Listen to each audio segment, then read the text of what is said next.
Os maciços cristalinos, primeiro, recobrem 36% do nosso território brasileiro. Segundo, foram formados no período pré-cambriano da escala geológica, ou seja, 4,5 bilhões de anos é a formação dos primeiros maciços. Espera aí, professor. A Terra tem mais ou menos 5 bilhões de anos, mais ou menos a idade aproximada da Terra, 5 bilhões de anos. E o maciço cristalino tem 4,5 bilhões de anos. Como é que é isso, professor? É exatamente isso que você está pensando. Os maciços cristalinos são as primeiras estruturas de relevo que existiram em superfície terrestre. Esses maciços cristalinos, economicamente, são altamente viáveis devido à sua riqueza em minerais como ferro, urânio, feldespato e mica. São maciços cristalinos de solos extremamente rasos, de fertilidade natural bastante baixa, até porque a constituição dessas rochas, há muito quartzo e, por vezes, há muito sal que constituem essas rochas. Slide deixa para a galera novamente. E, atenção, os maciços cristalinos são amplamente, largamente aproveitados pela indústria de extração de minérios que nós temos aqui no nosso país, principalmente minério de ferro e minério de urânio, galera. Minério de ferro, minério de urânio e minério de manganês. Aqui no Ceará, nós somos produtores de urânio. Salvo engano, nós somos o 5º produtor de urânio do mundo. O Brasil é o 5º produtor de urânio do mundo e o estado do Ceará está entre os maiores produtores de urânio do Brasil, tendo em vista que a nossa estrutura de relevo que predomina aqui no estado do Ceará, atenção, o termo que eu utilizei, a nossa estrutura que predomina aqui no estado do Ceará é sim de maciço pré-cambriano, maciço cristalino pré-cambriano.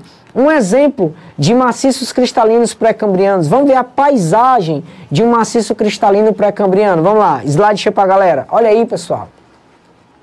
Um exemplo de paisagem de maciço pré-cambriano, a nossa bela Quixadá aqui no estado do Ceará, nossa bela Quixadá, município do estado do Ceará, município do Sertão Central Cearense, Quixadá, terra dos monólitos, né? Terra dos chamados icebergs, Quixadá, do qual já foi cantado várias vezes em poemas e em versos e já foi, inclusive, pessoal, cenário de vários filmes, né? Vários filmes foram gravados em Quixadá, dado as formas bastante peculiares que nós temos dos vários monólitos de estrutura rochosa cristalina que nós temos em Quixadá. Mas voltando aqui para o slide, tela cheia para a galera, como é que você consegue observar a condição cristalina dessa paisagem? Primeiro, predominantemente, como você pode observar, pessoal, nós temos rochas afloradas.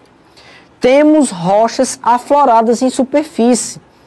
Observe, pessoal, que são rochas que estão, observe aí na foto, que são rochas que estão desprovidas de camada de sedimento. Há uma leve vegetação, há uma leve cobertura vegetal na superfície, mas estão desprovidas de sedimento. Essas rochas cristalinas pré-cambrianas, elas têm uma característica bastante interessante. Primeira característica é a sua rigidez. A sua rigidez. São rochas extremamente rígidas. São rochas que foram derivadas, pessoal, de processos de extrusão magmática. Professor, o que diabos é isso, professor? O que é extrusão magmática? Vamos lá, extrusão magmática é processo de derramamento vulcânico. Como é que se forma, professor? Uma região de maciço cristalino por extrusão magmática. Vamos lá, vamos prestar atenção. Já viu que é assunto para dedéu, né? Uma coisa puxa a outra, mas vamos lá, vai dar certo. Como é que se forma uma região de extrusão magmática? A gente tem aqui a nossa litosfera primitiva. A nossa litosfera primitiva que não tinha sequer 2 quilômetros de espessura, ou seja, o primeiro resfriamento do magma formando a nossa primeira superfície terrestre, nossa primeira crosta terrestre, na verdade. E essa crosta terrestre recebe pressão do magma, uma pressão vertical, né, que a gente chama de pressão isostática. E essa pressão, ela vai ser exercida nessa placa e chegará um momento que essa litosfera, bastante tênue, bastante fragilizada, até porque recentemente se formou e é bastante tênue, né, como eu já falei, ela não vai suportar tal pressão e esse magma que está aqui, ó, pressionando a placa, vai o quê? Vai aflorar na superfície. E todo mundo sabe que o magma, depois de certo tempo que aflora na superfície, ele se resfria. E esse magma, quando se resfria, forma uma rocha, uma tipologia de rocha vulcânica, que nós classificamos como rocha magmática. Por que magmática? Porque magmática, porque é oriunda do resfriamento do magma, rocha magmática extrusiva. Espera aí, professor. Agora você complicou. Eu entendi até o rocha magmática, porque a rocha é oriunda do magma. Agora, por que extrusiva? Porque, galera, como o magma chegou até ao exterior, e esse processo de extrusão magmática é um processo do qual chega até a superfície, nós temos uma rocha extrusiva. Pergunta? Escreve só um pouquinho maior, tá? E Pergunta? o lá, ele não é da Paraíba, Ele é de onde? Barra de Graças, em Mato Grosso. Barra de Graças, no Mato Grosso. Mato Grosso ou Mato Grosso do Sul? Rapaz, tem Mato Grosso? MT. Ele colocou MT, então é Mato Grosso. Abração aí, William. Vamos lá, continuando aqui a aula. Então, rocha magmática extrusiva, eu vou escrever um pouquinho maior aqui, porque a galera tá pedindo para escrever um pouquinho maior. Então, vamos lá. Então, esse magma, quando chega até a superfície e se resfria, forma o que nós chamamos de rocha extrusiva. Rocha magmática extrusiva. Rocha magmática extrusiva. Professor, essa rocha magmática extrusiva, ela é composta por magma solidificado. Perfeito. Mas qual é a principal característica dessa rocha magmática extrusiva? Galera, a formação espacial dessa rocha é cristalizada. A formação dessa rocha é cristalizada, ela é rocha cristalina. Após o processo de esfriamento desse magma, após o processo de solidificação do magma, houve um processo de cristalização desses minerais que formou a rocha magmática extrusiva. Beleza, professor. Então, no caso de Quixadá e no caso de alguns outros maciços cristalinos que nós temos no Brasil e de afloramentos cristalinos que nós temos no Brasil, eles se formaram dessa forma. À medida que as erupções vulcânicas foram acontecendo, nós tivemos deposições magmáticas e essas extrusões magmáticas, além de alargarem nossa crosta terrestre, ainda formavam o que nós chamamos de embasamento cristalino. Então, a formação dos maciços cristalinos é um processo geológico histórico. De quê? De deposição magmática. Professor, até hoje, eu não entendo como é que se formou a crosta terrestre. Essa é a pergunta de muita gente. Vamos lá, galera. Como é que se formou a crosta terrestre? Vamos tentar explicar isso de uma forma ligeiro bala. Vamos lá. A crosta terrestre se forma da seguinte forma. Eis que a Terra era sem forma e vazia. Já dizia Gênesis 1. E a Bíblia não mente. A Terra realmente era sem forma e vazia. A Terra era uma imensa bola de lava incandescente. Não havia a menor possibilidade de vida devido às altas temperaturas, devido à intensa quantidade de concentração de dióxido de sódio, dióxido de enxofre que havia na atmosfera. Uma atmosfera completamente, na verdade, nem havia atmosfera, os gases eram extremamente tóxicos e se dispersavam com facilidade no espaço astronômico. Mas a formação dessa bola de fogo, que acontece por processo de acumulação de asteroides, de poeira cósmica e de pequenos fragmentos de minérios que dispersavam no espaço astronômico por conta do Big Bang, formou nossa primeira bola de lava incandescente, né? A Terra primitiva. Galera, no entanto, ao passar dos bilhões de anos, nós tivemos uma estabilização do movimento aparente que a Terra tinha. A Terra começou a perder energia, e à medida que ela perdia energia, a sua crosta ia resfriando. A crosta terrestre ia resfriando, e à medida que essa crosta terrestre resfria, nós temos a formação da primeira casquinha, né, de rocha, a primeira crosta terrestre da história geológica do nosso planeta. Como eu repeti, como eu já falei, essa crosta geológica não chegava a ter 2 quilômetros de espessura, era muito fininha. E essa primeira crosta geológica acabou fazendo com que os gases que eram produzidos no interior da Terra ficassem concentrados e adquirisse grande pressão no interior da Terra, que era uma convulsão de magma, e devido a isso a Terra se transformou meio que uma panela de pressão. Porque veja que a partir do momento que nós temos a solidificação da nossa primeira crosta, esses gases antes exalados para o espaço astronômico e gases que posteriormente formou a nossa atmosfera primitiva, agora não tinham mais como se dispersarem, porque a crosta terrestre primitiva não permitia. Resultado, a Terra se transformou numa panela de pressão. E aí, essa pressão desses gases, somada às pressões magmáticas, fizeram com que essa crosta terrestre primitiva se rompesse, e aí a gente tem as primeiras erupções vulcânicas, ou seja, os primeiros processos de extrusão magmática na nossa superfície, na nossa crosta primitiva. Beleza, professor? E como é que o núcleo se formou? Ô, galera, o núcleo é composto basicamente por ferro e níquel. Não é isso? Ferro e níquel. Como o ferro e níquel são materiais mais densos, pela ação da gravidade, foram se concentrando até o centro, até o interior da Terra. E ali ficaram. Segundo a ciência, o ferro e níquel que nós temos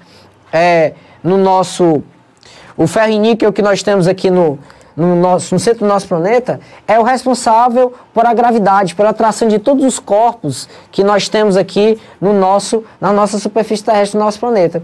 Ferro e níquel que faz com que a Terra atraia todos os corpos para o seu centro. Ok? Então, mais ou menos dessa forma, uma explicação muito rápida e simplória para a gente não perder tempo. Dessa forma, iniciou a formação da crosta terrestre. E aí a gente tem esse mesmo processo de extrusão magmática, formação dessas rochas magmáticas e desses embasamentos cristalinos. Então, professor, a matéria-prima da formação de um maciço cristalino é a solidificação do magma, exatamente, a solidificação do magma. E como eu falei, pessoal, como são relevos muito antigos, como os maciços cristalinos estão entre os embasamentos mais antigos da superfície terrestre, datam de 4 bilhões, 4,5 bilhões, 3 bilhões de anos, nós encontramos com frequência relevos residuais de estrutura cristalina nesses maciços cristalinos. A tela cheia para a galera aí, professor, por favor. Olha só essa foto. Essa foto, novamente, é do município de Quixadá. E o que a gente observa? A gente observa um horizonte plano com formações residuais, né, facilmente identificáveis. O que quer dizer isso? Vamos aqui para a foto aqui, ó. Vamos lá. A gente está tendo essa visão aqui, né, ó. A gente está tendo essa visão aqui. Esse ponto aqui, ó. Nossa visão é essa, não é isso? A gente tem áreas planas e relevos residuais ao horizonte. O que quer dizer isso aqui, galera? O nome relevo residual, como eu falei, remete à ideia de que esses relevos aqui, pessoal, são resíduos, ou seja, são pontos de resistência ao intemperismo. Ou seja, são pontos de resistência ao desgaste intempérico. Professor, eu não sei o que raios é intemperismo. Intemperismo nada mais é do que o desgaste, é um processo contínuo, né? Desgaste de rochas. Intemperismo é o processo de desgaste de rochas. O que desgasta as rochas, professor? Ação física, intemperismo físico, intemperismo químico, intemperismo biológico. Intemperismo biológico. Vamos lá, vou dar exemplo de cada um.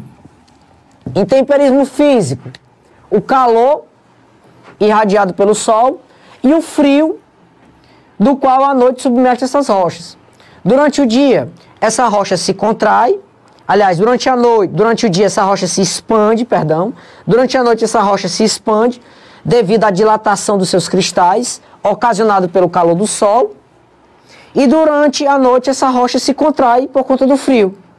Então, durante as eras geológicas, os anos geológicos, esse processo de expande, contrai de rochas, vai fazer com que essa rocha de estrutura cristalina chegue um dado momento que ela quebre, que ela entre no processo de clivagem. Professor, pelo amor de Deus, que nome é esse? Clivagem nada mais é do que a quebra, o ângulo de quebra da rocha. Então essa rocha ela não vai suportar esse processo de expansão e contração, ao passar dos milhões de anos, chegará um momento que ela vai quebrar, ela vai soltar na sua superfície aqui pequenas placas de rochas, né?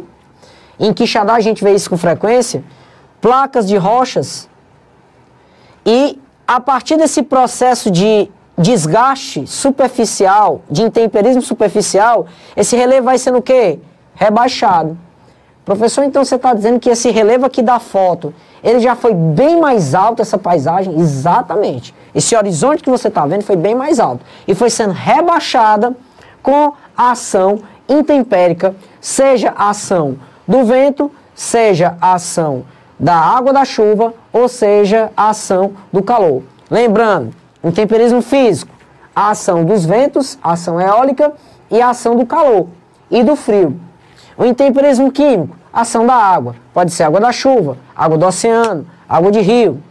Intemperismo biológico, o intemperismo provocado pela ação dos seres vivos. No caso, vai lá o gato do mato lá, o gato maracajá, ou uma onça, vai lá e faz um xixizinho lá bem na rocha, lá bem no pezinho da rocha. Aquele xixizinho, né, de tanto ser feito pelos animais locais, com o passar do ano vai infiltrar nos poros dessa rocha e vai desgastar essa rocha, vai intemperizar essa rocha. Ou então, mesmo as raízes de algumas vegetações que se adaptaram à escassez de camada de sedimento e à escassez hídrica nesses maciços cristalinos, e as raízes dessas vegetações conseguem se penetrar em algumas fendas, em alguns poros que existem nessas rochas cristalinas. E aí a gente tem sim o processo de desgaste biológico. Então o intemperismo nada mais é do que o processo de desgaste das rochas, que, repito, pode ser um processo físico, químico ou biológico. Beleza, professor, mas os maciços cristalinos são formados só por rochas extrusivas? Essencialmente por rochas extrusivas.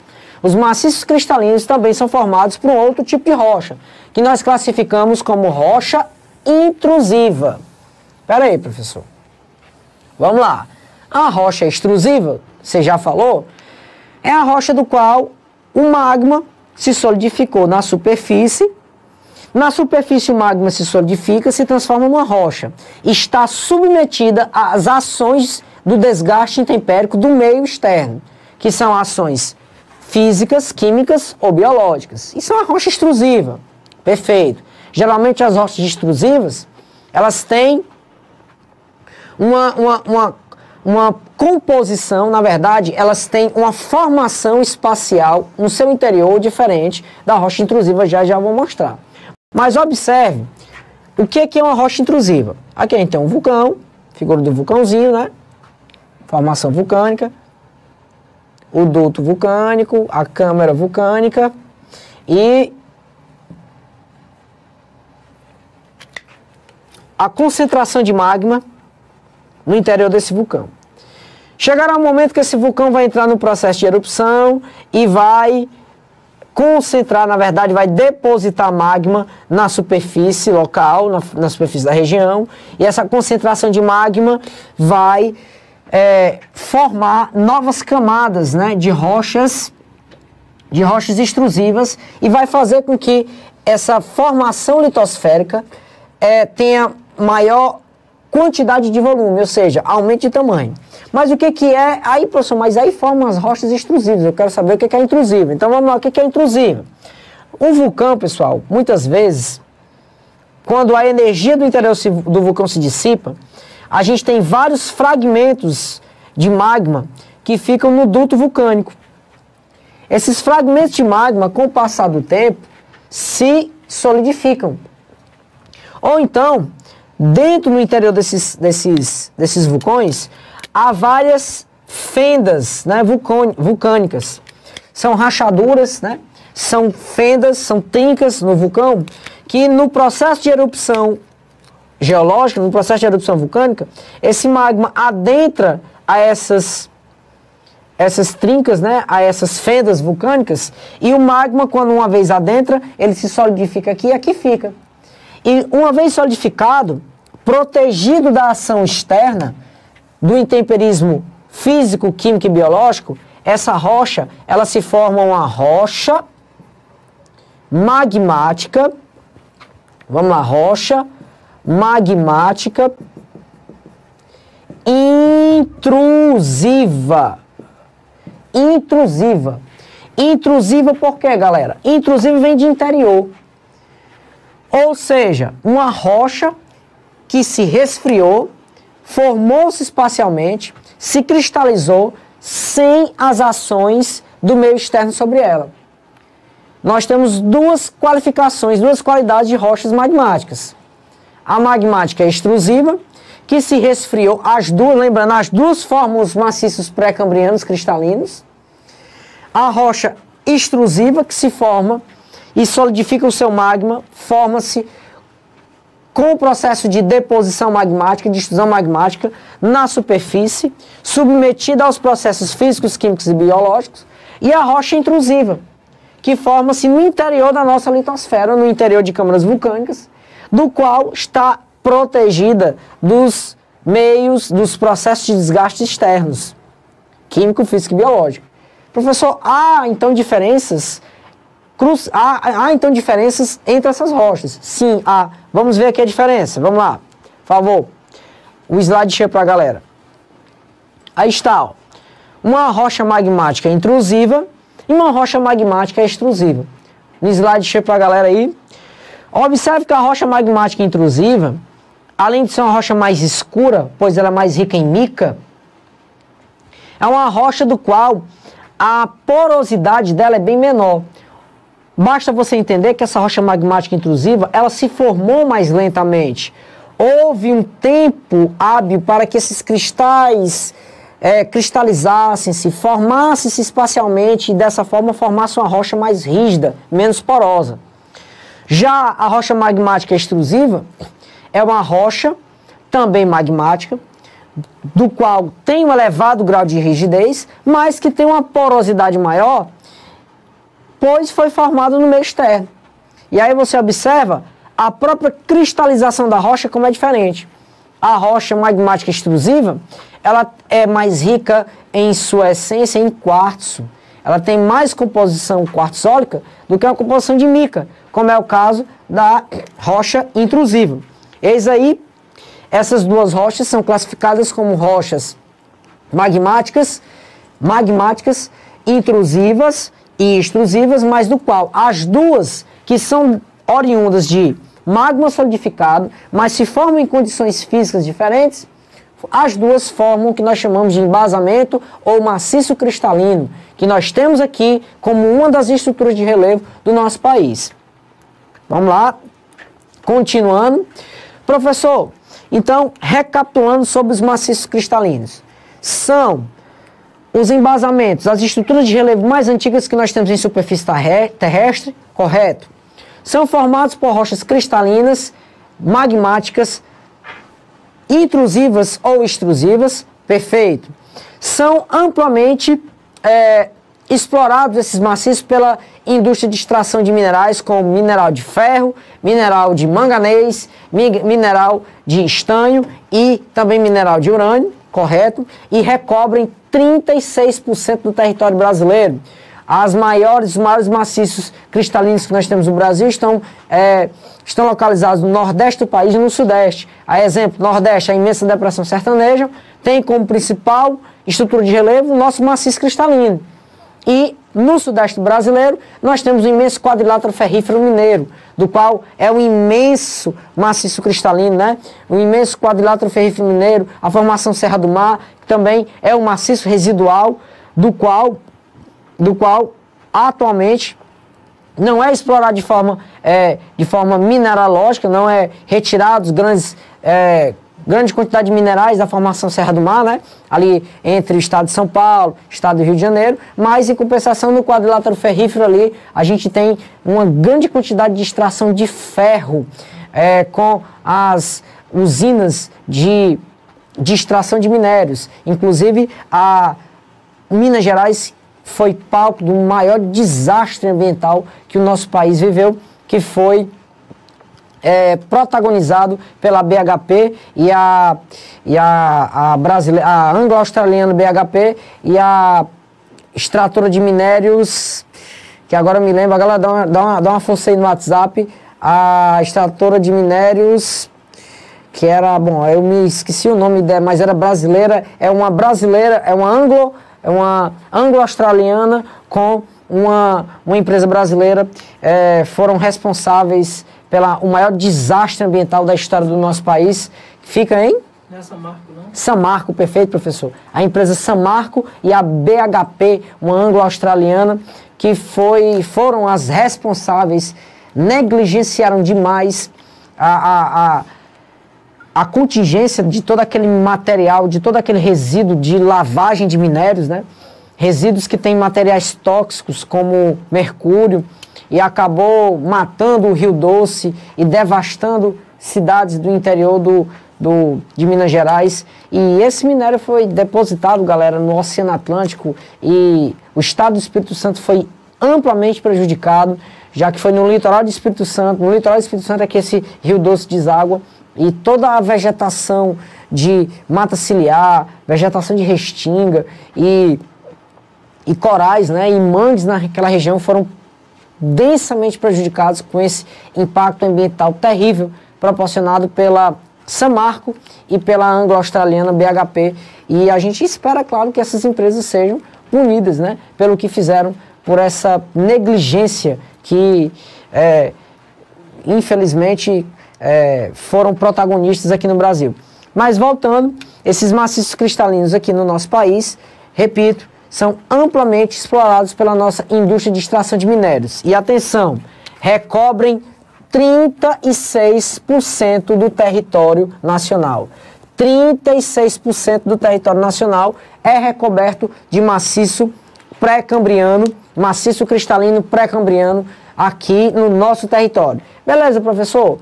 Se 33% do território nacional é constituído em sua estrutura de relevo de maciços cristalinos, os outros 64% eu suponho que são de bacias sedimentares. Bacias sedimentares, galera. Como nós não temos dobramentos modernos, e eu já falei para você o motivo de não termos, as únicas estruturas de relevo que nós temos no Brasil são os maciços cristalinos e as bacias sedimentares. 36% do território nacional é, sim, de maciço cristalino. E os outros 64% são de bacias sedimentares. Bacias sedimentares, galera, que são formadas no período mesopaleozoico. Período mesopaleozoico da escala geológica. Ah, professor, então peraí, deixa eu ver se eu estou entendendo. Vamos lá.